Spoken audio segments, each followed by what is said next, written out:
Every year, over 100 million people go through passport control to get into Britain. Most are welcome and legal, many are not. For the first time on television, we go behind the scenes of the UK Border Agency, the men and women on the front line of immigration. Tonight, hidden human cargo in Calais. Are you all Iraqi? Are they all Iraqi? Enforcement raids in Somerset. Police and immigration, open up! And it's all too much for a passenger held at Heathrow. My life is right there in your hands. That's all me right there. That's right. But yet still I'm locked away like a prisoner, man.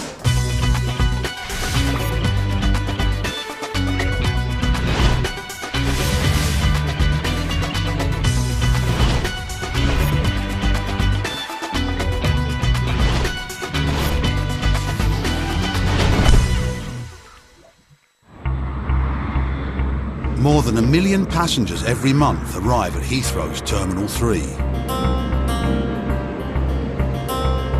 Many are from some of the world's poorest countries. Next, please. How long will you all be staying for? There you go. Thank you. Lisa Lee has been an immigration officer for 2 years. It's her job to make sure each passenger has a valid reason to enter Britain. Today, she stopped a woman from South Africa travelling on a visit visa. The woman also has an out-of-date letter. It's for a beauty training course called Steiner.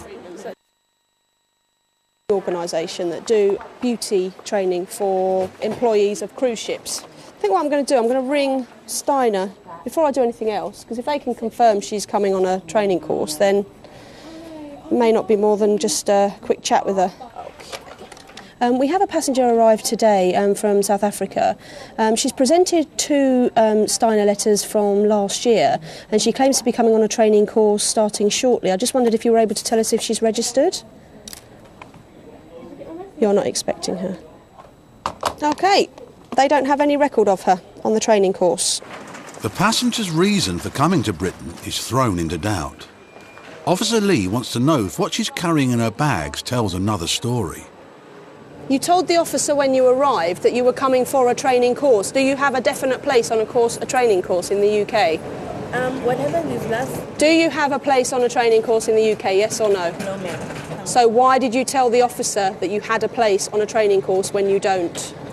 Sorry if I said my answer very wrong. She appears to have very little cash, in fact no money at all to speak of, and she's brought with her CVs, which you don't really bring on holiday, and all her beauty training certificates, which I guess you could say could be legitimately there if she's planning to enrol on a training course or hoping to embark on another cruise ship.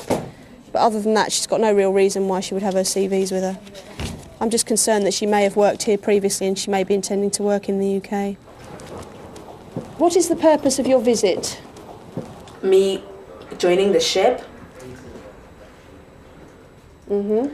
Yeah. OK, I spoke to the agency and they're not expecting you. Why didn't you arrange your place on the training course before you came? I don't know where to start. Okay, just like where I come from, the place where I live. Mm-hmm. I have a lot of friends here in London.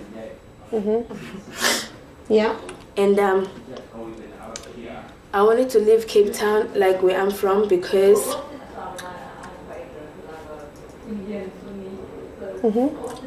I didn't want to spend any more money, and obviously because I was going to be the one who buys my own ticket. Right. And because of the ship being the only bread, and me helping out my brother to go to college.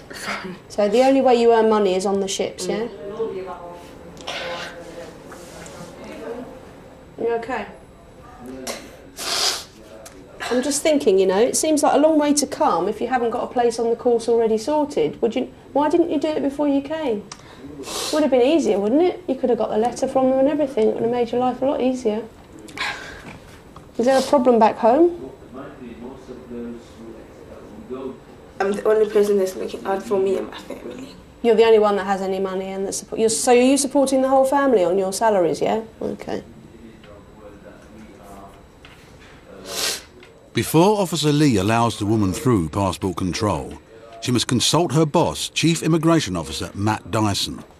I can sympathise with anybody who feels they've got to work hard for their family and have to leave their own country to do it. Fine, but in the end, she falls well short of the requirements for entry as far as I'm concerned. She's basically not told the truth on arrival. No.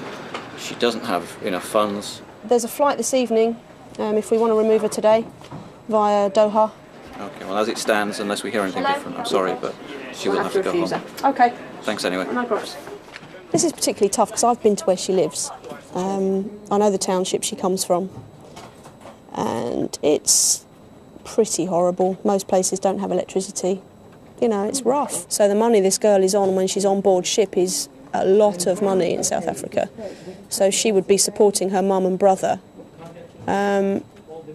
And in a way, you're kind of robbing her of the chance to provide for her family, and you just think, well, I'm sending her back.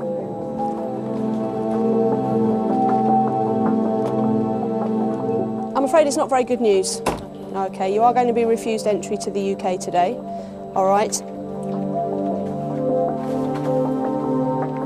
She just doesn't qualify today for entry. If she can satisfy either an entry clearance officer in the future or another immigration officer in the future that she qualifies for entry on another day, then her case will be viewed on its merits. It doesn't automatically exclude her from coming back to the UK in the future. Coming up, unlucky for some at the bingo hall. I'm arresting you now on suspicion of being an overstay in the United Kingdom. But it's a full house for the team in Calais. 420, 430. Let's go in.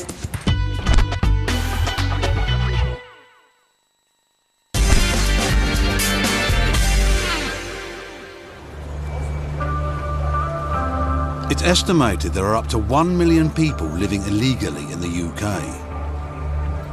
Many come into the country on a tourist visa, but find a way to stay on and work illegally. One problem for the immigration service is the number of Brazilians who use fake Portuguese ID cards. In Yeovil, Somerset, an enforcement team led by PC Phil Artingstall has been given a tip-off that Brazilian illegal immigrants are working in a bingo hall. Information has been received to the effect that there are several Brazilian nationals working at the bingo hall in Yeovil. These persons are all believed to be using counterfeit Portuguese documents to obtain employment. The intention is to enter and search the premises and detain all staff members for immigration checks. Being Portuguese speakers, Brazilians with fake ID can convince an employer they belong to the European Union and have the right to work. We believe that the Brazilian staff are being used as catering workers and working on the kiosks in the actual bingo hall itself. Could somebody check there, please? Hi, can you just stay there for me, please? Okay, is the manager about? Police and immigration. We have a warrant here to enter and search this premises and speak to your staff because we have reason to believe that some of the staff that are working here are illegally in the country. With such a large building to search, the team split up to make sure no workers are missed. We just want to make sure there's no one hiding, basically. Clear. You never know what you're going to find, that's the thing. You never know how big something is and where someone could be hiding. Okay, you want to take a seat, please, sir? Sarah, who's not in tonight. Thank you. The manager has produced documentation to us in relation to members of staff that he employs. We're just checking them to make sure there's no anomalies with the documents and their possible counterfeits. Immigration officer Ronnie Watson discovers that this woman's family is from Brazil. Mother's Brazilian, so what's your nationality? Do you have Portuguese nationality? Okay. He checks the woman's details against the Home Office database. Okay, so there's nothing to say that she's actually got Portuguese nationality. Basically, all we've got on Home Office systems is that she's a Brazilian national and she had a 6-month visit visa. So I'm just going to go and ask her a few more questions to see why she's still here. Have you got a Portuguese passport? No. You haven't got a Portuguese passport? Just a Portuguese ID card? The young lady that sat there has produced to the employer a Portuguese ID card, which is on her employment file. We've run some checks on our system. She comes back as somebody of the same name, the same date of birth, having entered the UK as a visitor on a Brazilian passport. She's denying this and she's stating that she's actually Portuguese and she entered on her Portuguese ID card. OK, Ms Barbosa, we've got conflicting stories here, OK. To that end, I'm arresting you now on suspicion of being an overstay in the United Kingdom. You do not have to say anything, but it may harm your defence if you do not mention when questioned something you later rely on in court. Anything you do say may be given in evidence.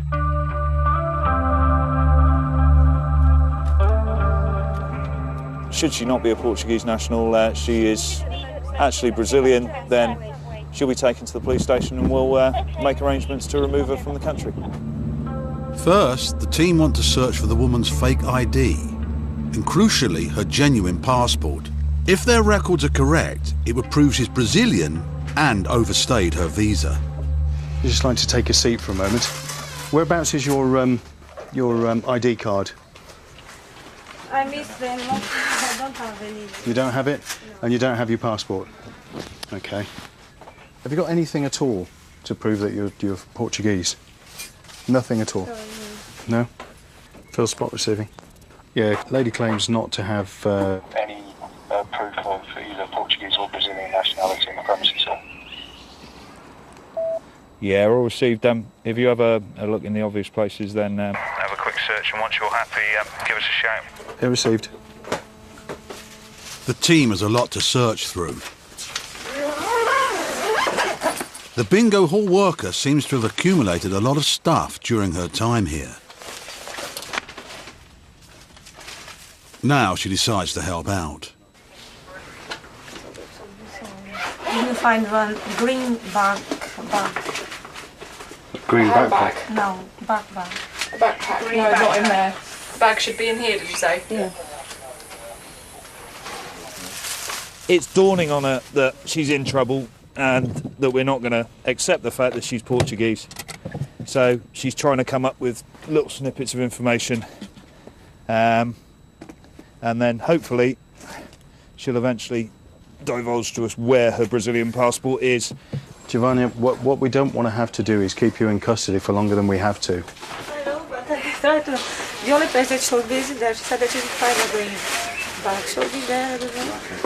All right. Just have a seat, relax. Sometimes the thought of us going through people's personal things tend to make them show us where these things will be, but obviously that's not going to work in this case. Do you know where the passport is? If I knew, I would get it. Okay, but it's a Brazilian passport, yeah? Mm-hmm. Yeah. Okay, all right. Okay.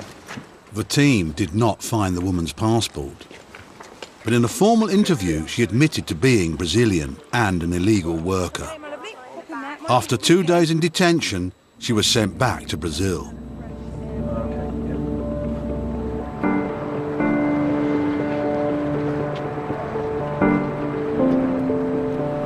Calais is the bottleneck of Europe. Trucks from the continent and beyond queue here to come into Britain. 1.5 million of them every year. It's an ideal opportunity for those who want to smuggle their way to the UK. There are over 400 British immigration officers working in this corner of France. Just starting his night shift is Officer John Cassidy. So we're in the port of Calais at the entrance. The passport booths here are where the French-English control zone begins. So from here we have jurisdiction until it gets down onto the boat by the berths here. So as the lorries approach here, they show their passports at the booth where they'll be checked to make sure they're allowed to travel on. We will then select vehicles to be searched in our sheds. This selection process is known as spotting. After 2 years at Calais, Officer Cassidy knows what to look for. But we have certain vehicles we like to look out for if they don't like being secured find out if they've been sleeping in the port area outside, which is where most illegals will try to enter the vehicle. So the job here is just to traffic management and make sure that the right vehicles get selected for searching.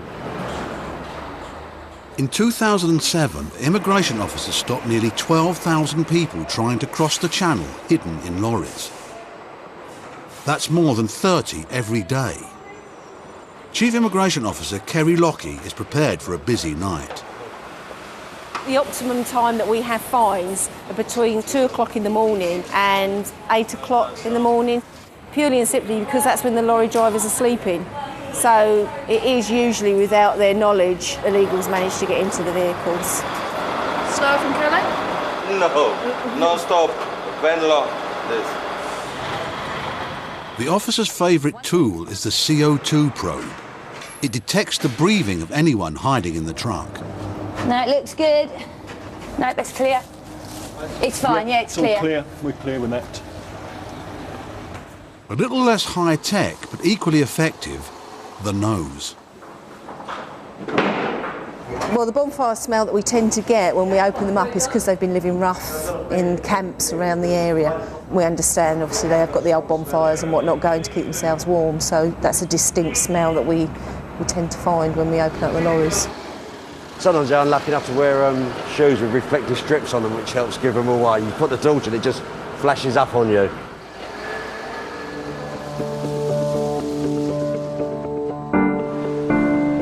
It's nearly home time for the team. They've checked more than 100 trucks during the night, but still they haven't found any illegal entrants.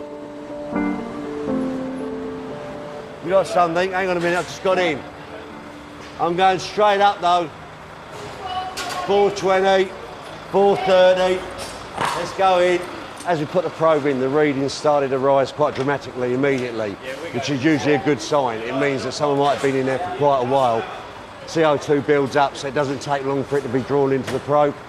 Go straight up and we get excited then. Is that all the way down? The lorry's load is industrial drain pipes. They look like they go all the way through though. You got? Yeah. How many can you see? 3 so far. Oh, I can smell. You can smell.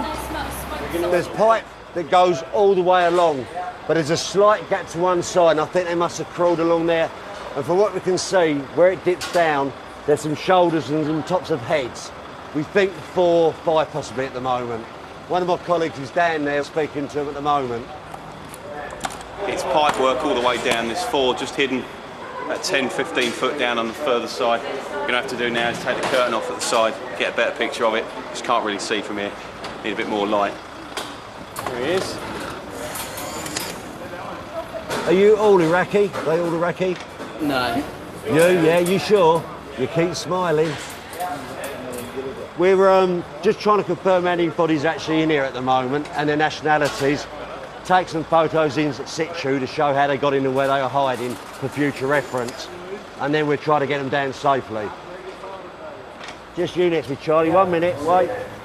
Next step is to match their photographs to the names. The majority of these people do not carry documents at all because they don't really want to be identified with their country. And also a lot of them don't actually have documents anyway because of the countries that they come from. This is what it's all about actually. You feel like you've done your job, this is what we're here for, to try and find these people. You know they're trying to get here, so you get a buzz and a satisfaction when you do finally get you searching all night long to finally get at least someone. You know it's been worthwhile. That's 5 more people who haven't been successful on this occasion. They will no doubt try again at some stage and hopefully we'll be able to thwart them again and they won't be successful next time. But it's what we're here for, and if you don't catch them, you don't feel like you're doing your job. So this is a nice one. This makes you go home on a bus now and go, yeah, good one last night. The driver was fined £500 and the owner of his vehicle a further £1,500.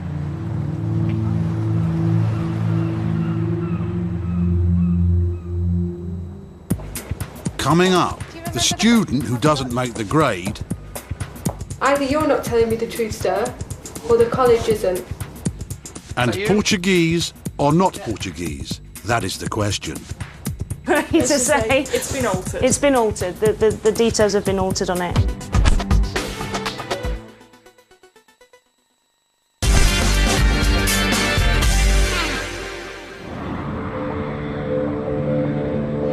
At Terminal 3, teams of immigration officers work round the clock checking every new arrival.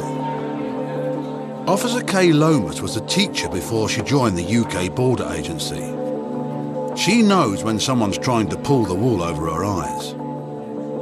Today, she's investigating an Indian national returning to Britain on a student visa.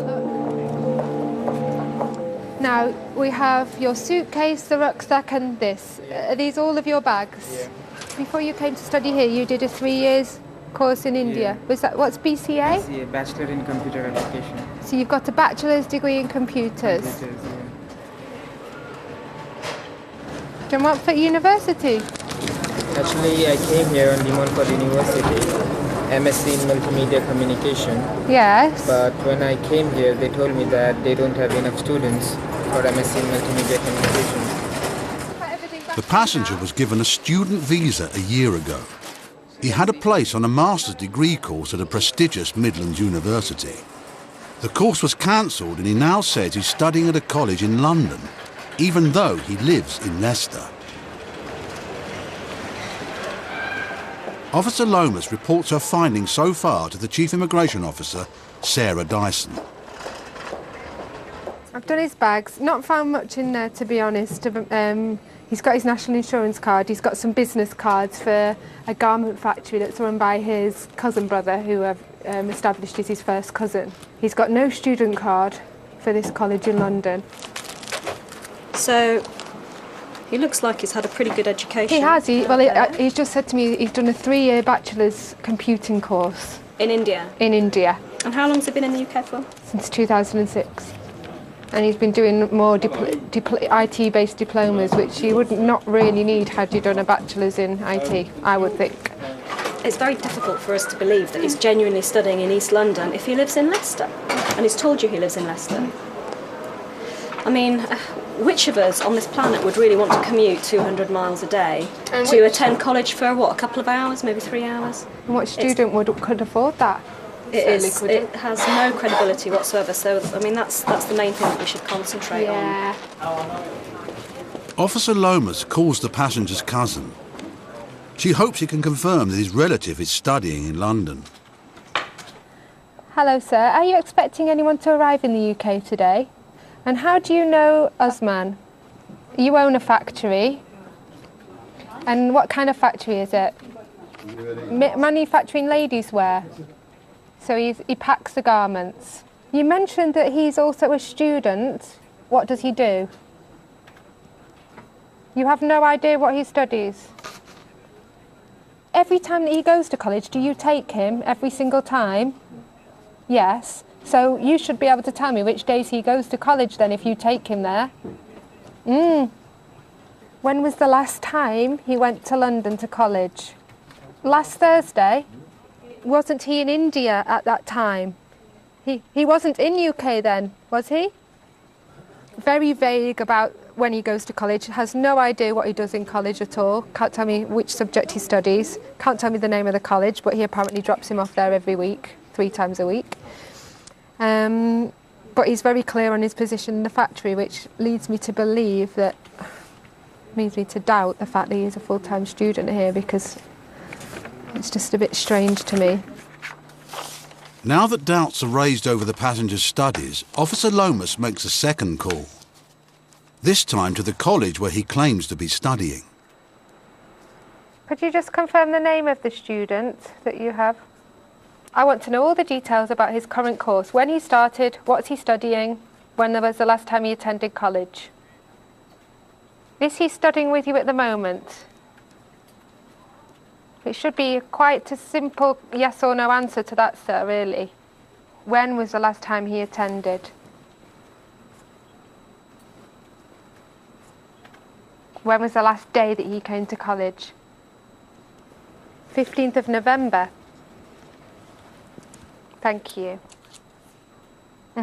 According to the college, the student has not attended at all in the last 6 months. And what was his attendance rate for his previous course? How can it be 82% if he already missed 4 weeks? Right, so his attendance rate for his last course was 82. Could you tell me a bit more about your college, please? St Paul College is on the 3rd floor. Okay.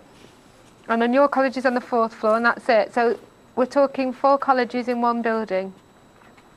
The reason I asked so many questions to him is because what I want to do is go and, if this man is a genuine student, if he is a full-time student here, he should be able to answer basic questions about his tutors, about the modules he studied, about the building, what facilities they've got, how much fees he's paid. So I'm going to put all these questions to him in the interview. If he can answer them all and he's very confident in what he says about his studies, then that's fine.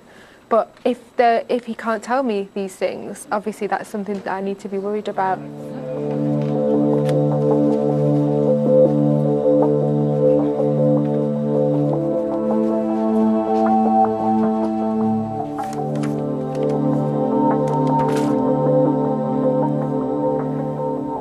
Usually diplomas and degrees have modules within them of study. What did you do? I studied basic programming, Microsoft Office, and then it got to C, programming in C. What was the title of the courses called? That's what I want to know. The titles? Yes, of the courses that you studied. Modules. It was like subjects to me. What is your attendance like? What is your attendance rate? Have you missed any lessons? My attendance should be 85%. Mm-hmm. Right. Now then, sir, have you been telling me the truth during this interview? Yes. Well, then we've got a problem. Because I have spoken to your college at length today, and they're telling me a very different story than the one that you've just said to me. I spoke to Mr. Suleiman Khan, who tells me he's an admin clerk at your college. He tells me that you've not attended the postgraduate diploma at all. In fact, when I asked him when was the last time they saw you, he says it was November 2007. When was the last time?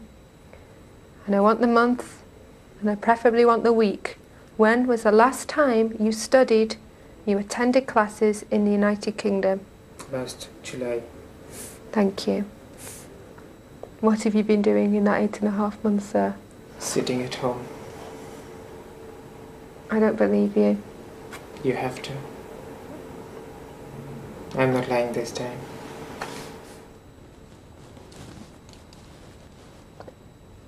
Now, I'm concerned that your college did not tell me that you didn't attend from July to November. They said your attendance rate was 82%. What's going on? I'm sure you know there are many colleges that supply letters to students. I don't know. And that say that students have attended college and that accept money so that they produce letters to that effect and diplomas. Either you're not telling me the truth, sir, or the college isn't. Is this college a genuine college? Do they have lectures there?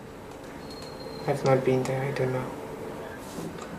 They just told me that your attendance will be done. Your attendance will be done. Did they ever charge you any money, sir, for the fact that they were fixing your attendance? Yes. Okay. What did they charge you? 500 quid. For? The attendance. Just to clarify, the £500 was so that they said you had attended when you hadn't attended? Yes.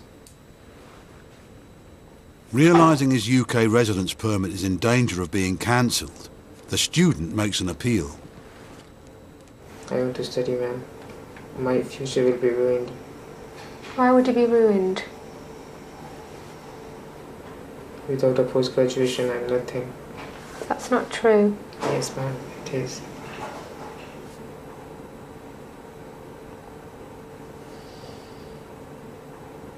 You've told us the truth now about your studies, which was the right thing to do, but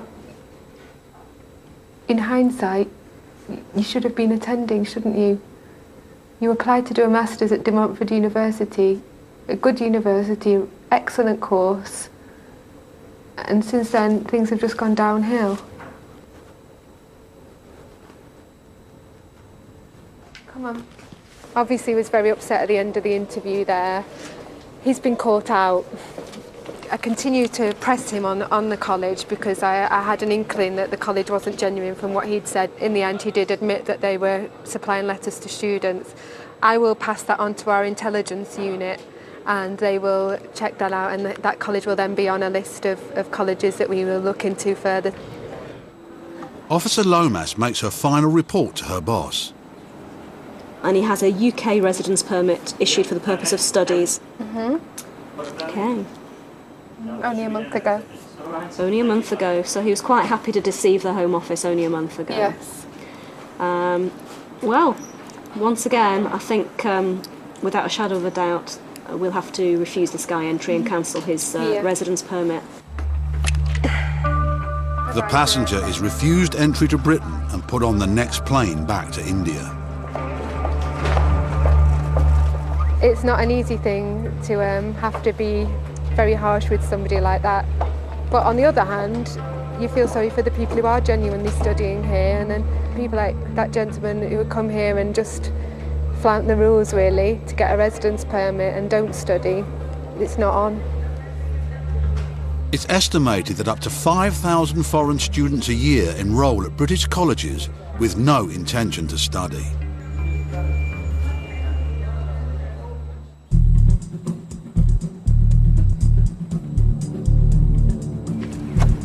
In Yeovil, the enforcement team continue their search for Brazilians posing as Portuguese. The next stop is a flat above a shop on the high street.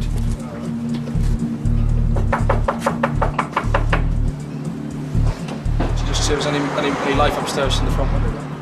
Unfortunately, while they're knocking on the front door, people seem to be escaping from the back. In what direction, over? Right. Nick? Oh yeah, we've got some runners at the top here, over. Do you want us to attend? Where did they go? Straight up there? Yeah. Hurry up! Open the door! We'll Two of our team members. Right, we've got one mil. Do you want to go see if you can... Police and immigration, open up! Because we've got one inside, but he won't open up. Come to the front door! Open the door! Right, thank you very much. Where's your friend? There was two of you. Come here. There's one just gone round the back. Right, come up here now. Stand there. Do not move. Okay, stand there. Tracy, he appeared to go into the back of the shop, so if you want to stay here, I'll just run down and see. He appeared to, when I saw him, he seemed to go into the rear of the shop. You come downstairs, please. Now, with me. Inside, the team find two people. They think at least 3 others were here just a few moments ago.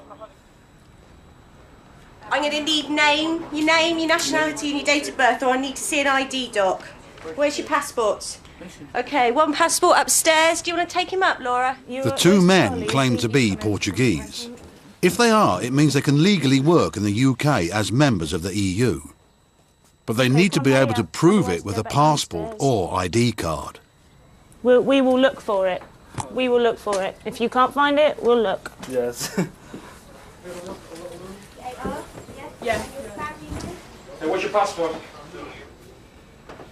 Yeah, roger that. Is this you? Is that you?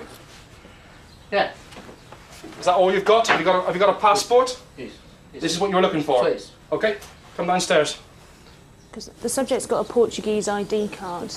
Obviously, the intelligence is that they're using counterfeit Portuguese ID cards. We're obviously looking at all of the safeguards, the forgery safeguards that the card has on it to try and establish whether or not it is indeed a counterfeit. I reckon it's probably sub-photo and change the date of birth. Yeah. Yeah. Because if you look at, there's a lot of dirt under there. Lines. I think we're safe to say that this gentleman is not a true Portuguese national. It's been altered. It's been altered. The details have been altered on it. It might possibly be a genuine card that's obviously been stolen at some point, and they've altered some of the details and put his photo in it. Could you explain to the gentleman that I'm going to arrest him as a illegal entrant into the UK? Okay, he does not have to say anything to me, but anything he does say, I will take down and use in evidence. Okay, he will be properly explained the full caution by an interpreter once we get to the police station. Thank you.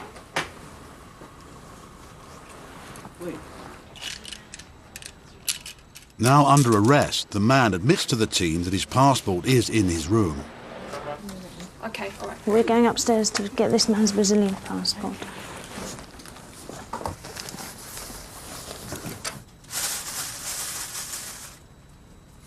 Oh, hang on. Hang on. Here! You weren't pointing there. Yeah, that's him. We found, obviously, this man's passport to show that he was refused leave to enter at Brussels in 2008. This shows me that he's been refused leave to enter in the UK. We've also found a passport for what would appear to be his girlfriend.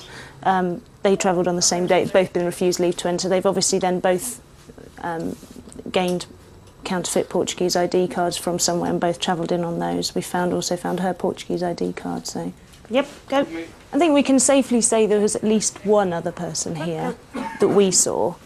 3 in total that have run from here. I mean, clearly, there's at least 4 bedrooms, and they're all lived in. Both the Brazilians found in the flat were arrested and detained. The man with the fake ID card was sent back to Brazil, along with his flatmate who had overstayed his 6-month visit visa. Coming up, breaking point at Heathrow. Man, listen, man, I know if I'm right home, man. I'm getting fed up.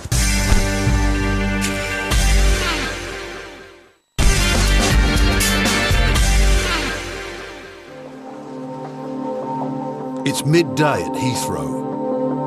An overnight flight from America landed 5 hours ago. One of the passengers is still at Terminal 3. He recently became a US citizen. Before this, as a Jamaican, he was refused a UK visa due to lack of funds. This is why he's being investigated by Officer Mark Washington. Mr. Brom, is it? Braham. Okay, do you want to come up, please, sir? I mean, as it stands at the moment, he's been refused a visa in January, so that's not looking great for him. But at the same time, one of the reasons he was refused is that finances weren't great. So what I'll do is I'll assess to see if anything's changed since he was refused his visit visa. This is your family, yeah? Yeah. That's the stuff I'm taking from my wife's cousin. Okay. Do you have a wallet or anything like that? If I could just check that. Do you have any more cash at all? How much other stuff do you have? Like $100, okay. This is a credit card, yeah? How much money do you have access to on your credit card? $3,000. Officer Washington accepts that $3,000 available on credit is enough to fund the passenger's trip. But he still wants to find out how the man's circumstances have changed since he was refused a visa. Okay, what job is it that you do in the States? I drive a bus for the state. Okay, what family does your wife have here? She has aunties, cousins. And why hasn't she travelled with you? She just started a job. Okay. What's the reason for your trip to the UK? Visit a friend. Okay, what's your friend's name? Leanne Mack. And how did you guys meet? Through a friend. Okay, how exactly would you describe your relationship with her? Strictly friends. It's not too deep, it's just friends.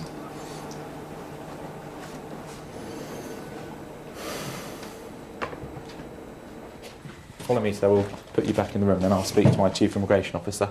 Hopefully 10-15 minutes. He's saying for a week to stay with a friend. He's saying that he's only known her for since about December time. So who's looking after the kids? They're with his wife. She's starting a new job almost this week. That's right. They have 5 kids under 12, and he's chosen to come on holiday. That's right, and they all live, I mean, he's come on holiday to a friend that he really doesn't know anything about, and maybe visit the wife's family, whose address he hasn't bothered to bring with him. Yeah. doesn't sit that well, that. It's one or two areas we'd be quite happy to speak to the wife on. Right, let's ring her up. Okay, I'll go and do that. The passenger's wife has plenty to be coping with, while her husband visits a friend in Britain. Now Officer Washington has to call her in America, where it's 6 in the morning. I've got your husband here, and I wonder if I could just ask you a couple of questions about his trip to the UK. Okay, and who is it that he's coming to visit? One thing I just wanted to go over, he's saying that the friend he's got here in the UK, he's saying to me he only met them sort of in about December time.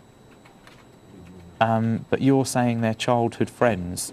I mean, I don't quite know how that can be the case. I mean, in terms of the discrepancy. Okay, to be honest, I think that's all I need to ask you, madam. Thank you very much for your help, and I'm sorry about waking you up. I'll go and speak to your husband now. But anyway, thank you very much for helping me. Okay then, bye. Before Officer Washington can update his boss, he's called to the holding room where his passenger is far from happy. And that's before he knows about the call to his wife. I understand the American's not overly happy. He's going to go crazy if he's been in here too long. Okay. Hello, sir. My papers is what you guys require, right? So why am I locked away in a room for 6 hours like I'm a prisoner? Okay, now, sir. Listen, man, I know some rights too, man. I'm getting fed up. Okay, so I've explained why you've been locked in the room. Yeah, but that's crazy. You have everything right there all about me. I have got it all, sir, and I've just spoken to your wife, and that's what I need to do. I need to go back to my chief immigration So you officer. talk to my wife? Yeah, I have. She said that this is the person you'll be visiting is a lifelong friend. Oh yeah, that's the one I met her through. Okay, so that Yeah. friend lives here in the UK as well? You know what? Yeah, he lives there too. Okay. Yeah. Are you sure you don't want another drink or anything like that? Okay. It's like this. Yeah, My life is right there in your hands. That's all me right there. that's right. But yet still I'm locked away like a prisoner, man. Okay, sir. I'm getting fed up. I totally understand that. The decision is going to be made. I'm just going to go and speak to my chief immigration officer about it now. Then once I've spoken to him, we will make the decision, and then it'll be done and dusted. You'll either stay here and go back home, or you'll come into the country and be landed. Anyone will be fine, man. Okay, if you just sit down, I'll go and do it now, and I'll be back as soon as I can. Do we think there's more to this than just a friend?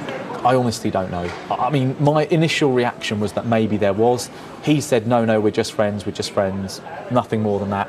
All I'm bothered about, is he going to do something that he shouldn't do when he's here? And I don't think he is. No. Is he going to go back when he says he's going to go back? I reckon he probably is. He is, yeah. Yeah, end of story as far as I'm concerned. There's been a change of circumstances in his favour since the visa was issued. Yeah. His wife now has the job. That's right, yeah. Finances make more sense. Yeah. It's not up to us to run his family life for him. Okay. Let him go.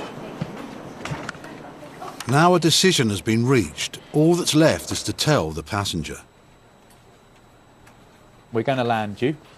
So here's your passport back and your ticket. If you want to grab your luggage, you're free to go. The area where we search your bag, if you go through there, you should meet your friend who should be there waiting for you. I'm going to give her a ring now just to say that you're coming out, okay? All right, no problem. Brand new to Sky One later, be a fly on the wall in the battle against drugs. See how Detroit's special agents take down the heroin kingpin in Drug Wars at 11. Next here on Sky One, it's the return of brand new Prison Break, and there's a traitor lurking. And by the way, never miss either of those by setting up Series Link. Just go to your planner and press the green button now.